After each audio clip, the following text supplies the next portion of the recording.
السلام علیکم ورحمۃ اللہ وبرکاتہ۔ بسم اللہ الرحمن الرحیم۔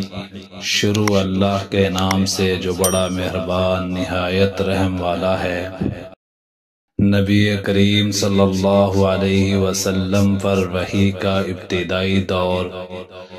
آپ صلی اللہ علیہ وسلم نے وحی کے رک جانے کے زمانے کے حالات بیان فرماتے ہوئے کہا کہ ایک روز میں چلا جا رہا تھا کہ اچانک میں نے آسمان کی طرف ایک آواز سنی اور میں نے اپنا سر آسمان کی طرف اٹھایا۔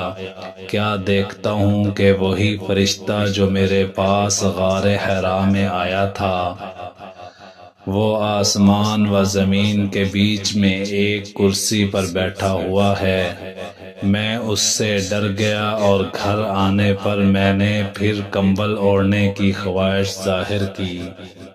اس وقت اللہ پاک کی طرف سے یہ آیات نازل ہوئی: یا ایھا المدثر قم فانذر وربک فکبر وثیابک فطہر والرجز فاہجر۔